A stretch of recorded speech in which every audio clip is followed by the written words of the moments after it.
esse segundo round, essa jornada, né, há 2 anos, eu vinha de um período de muita frustração profissional, né? Isso começou desde que eu mudei aqui para os Estados Unidos. E eu trabalhava, né? Quando eu resolvi empreender, criar algo do zero, eu trabalhava para um dos maiores bancos aqui nos Estados Unidos. Eu era gerente de projetos. Eu tinha um salário até que razoável, mas eu sentia um vazio muito grande. E na época, eu não sabia identificar aquilo. E eu nunca achei que era culpa da empresa, da chefe. Eu sempre achava que era ou porque eu estava na área errada, ou porque eu não tinha a qualificação necessária para estar naquela área, ou numa outra área que me trouxesse satisfação. Então eu tinha um vazio muito grande. E aí, quando eu resolvi empreender, né, quando eu resolvi aí seguir nessa jornada empreendedora, eu falei, pronto, agora resolveu, esse vazio vai passar. Eu posso fazer o que eu quiser, eu posso criar o negócio que eu quiser, no formato que eu quiser, então, nossa, pronto, eu vou me realizar, eu vou ser a pessoa mais realizada profissionalmente do mundo.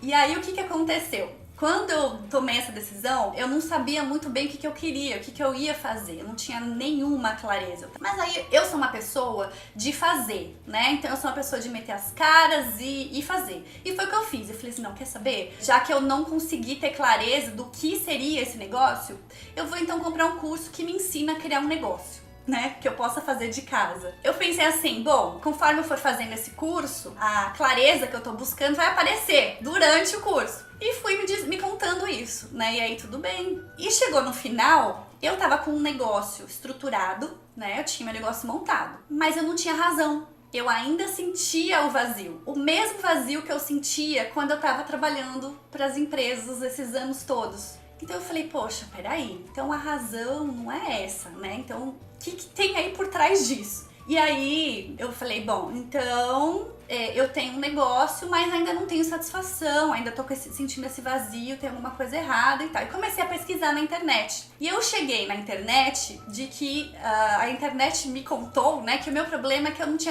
tinha encontrado meu propósito. Que eu tinha que ter um propósito pra ser feliz na vida, na carreira e tudo mais. E aí eu falei assim, é isso que tá faltando pra mim. E comecei a ler tudo sobre propósito. Tudo que aparecia. Eu preciso encontrar o meu propósito e tal. E fiquei a louca do propósito. Só que eu não consegui encontrar nada, assim. Porque eu fiquei aficionada naquilo, assim. Eu tinha que encontrar o quê? Eu fiz outros cursos enquanto isso. Eu li muitos livros, muitas coisas e tal.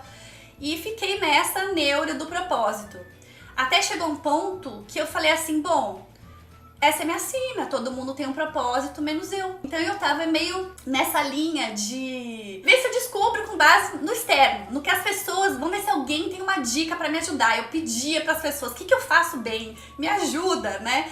E tava nessa linha. Até que eu cheguei à conclusão de que não, esse não era o caminho, né? Porque eu não tava me encontrando, não tava feliz, não tava satisfeita, mesmo que eu tinha um negócio montado. Eu tinha uma audiência já no Instagram, eu tinha feedback das pessoas, mas eu não me sentia bem. Eu fiz esse mergulho de autoconhecimento e comecei a conectar os pontos que estavam ali, que eu não conseguia fazer ligação, conexão nenhuma. E aí eu encontrei o meu propósito. Muita coisa mudou depois disso, eu virei outra pessoa basicamente, porque o propósito é aquele foguinho, sabe? Aquela coisa que faz o coração da gente cantar.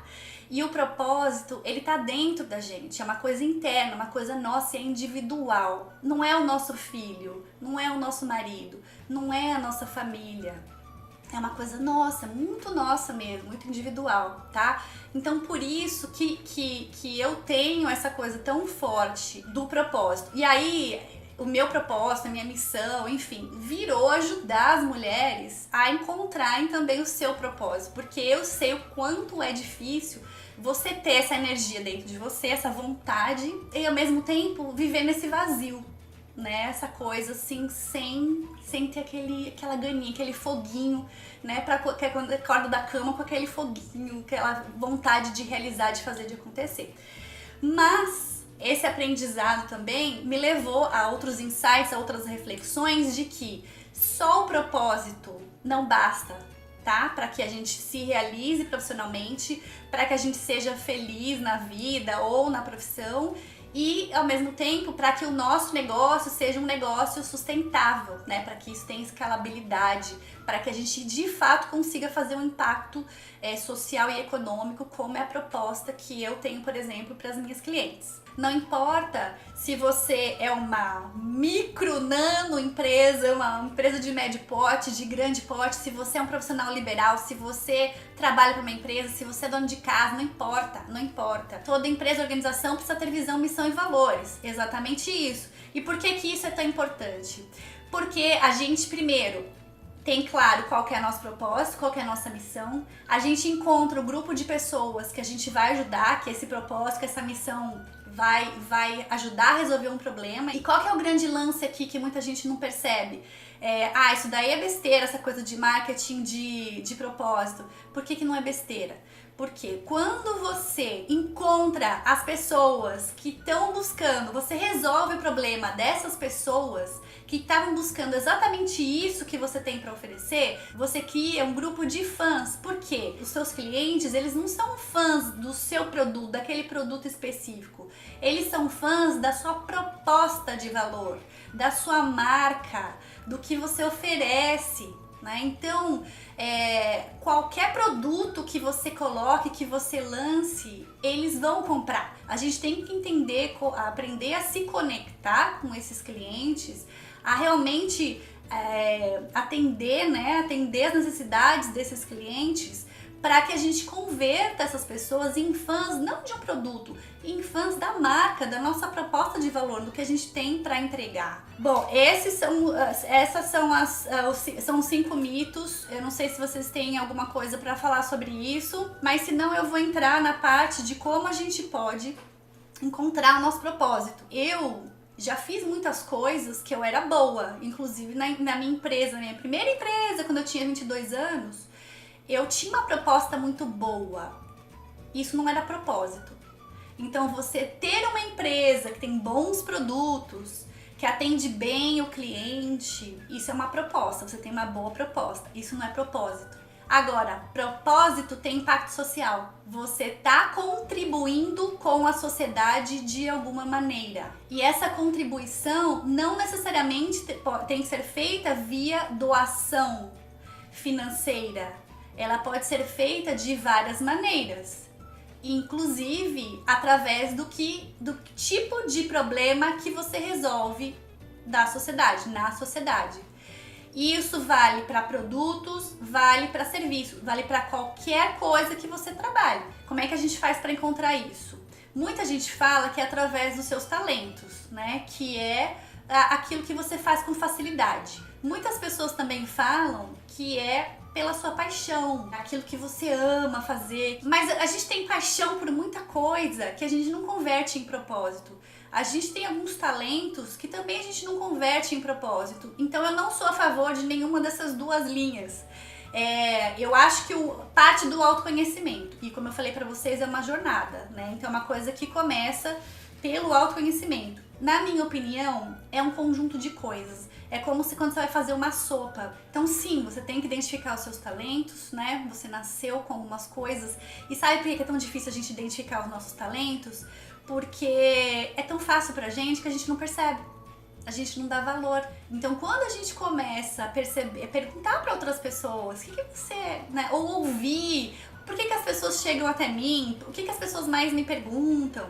Então começa a prestar atenção nas coisas que você faz com facilidade, talvez outras pessoas não façam. Vai das suas paixões também, né? Você conectar então os seus talentos, o que você faz com facilidade e o que você curte muito fazer. Pra mim, os seus valores estão muito ligados ao seu propósito. Quando eu me sinto recuada, então eu tenho vontade de ajudar as pessoas. E essa questão da autossabotagem, principalmente nós mulheres, porque isso é um histórico, gente, de sei lá quantos anos, vou falar centenas de anos. Mas se a gente olhar a história da mulher, o homem foi pra Segunda Guerra Mundial e a mulher continuou, ela teve que trabalhar, que mostrar serviço e continuou com as responsabilidades dentro de casa, de ter que ser uma boa mãe, uma boa esposa. Então assim, a gente carrega uma série de coisas, um perfeccionismo exacerbado, uma série de coisas que não pertencem a nós. Então, além de entender os nossos talentos, as nossas paixões, a gente precisa aprender a separar dessas crenças o que serve pra gente. É um mergulho que eu falo, que é importante a gente fazer.